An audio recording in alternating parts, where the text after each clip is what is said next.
The nation is remembering former First Lady Rosalynn Carter. We take a look at her impact on the country and the White House when the news begins in 60 seconds.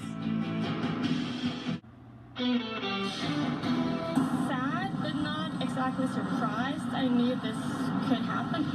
Right now at 10, a teenage girl is in the hospital after being hit by a trolley in St. Pete. When you see it, you think, gosh, you're lucky to be alive. I mean, I'm basically a walking miracle. A group of local activists and survivors come together to share their stories while calling for change and safer roads. But it's a gathering, it's talking, it's socializing, and it's for one day, just having a good time eating and reflecting. And giving thanks while giving back to our community, how the city of St. Pete is feeding families. You're watching Fox 13, and the 10 o'clock news starts now. And thanks for joining us here at 10. I'm Brianna Arredondo. And I'm Lloyd Sowers. Our top story tonight, the nation is remembering former First Lady Rosalynn Carter, the wife of former President Jimmy Carter.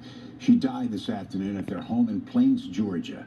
During her time in the White House, Mrs. Carter worked alongside her husband, consulting on both domestic and foreign affairs, even attending cabinet meetings. But her lasting impact was the role she played on mental health. She was the honorary chair of the President's Commission, and she helped create a report recommending the implementation of the largest reform of mental health legislation in nearly 3 decades. Rosalynn and Jimmy Carter were married for 77 years. Tonight, President Carter said he lost his best friend. Rosalynn Carter was 96 years old.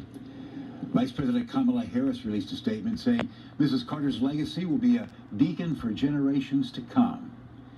And former President George W. Bush said she was a woman of dignity and strength. There was no greater advocate of President Carter.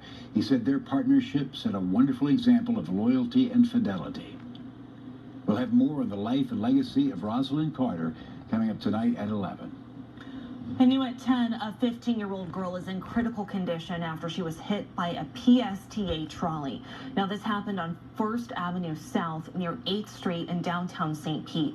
And Fox 13's Jennifer Vegas joins us now in the newsroom tonight. And Jennifer, sadly, neighbors say that they are not surprised that this sort of thing can happen.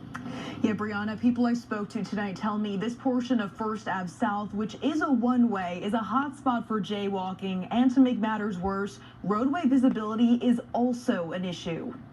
4 blocks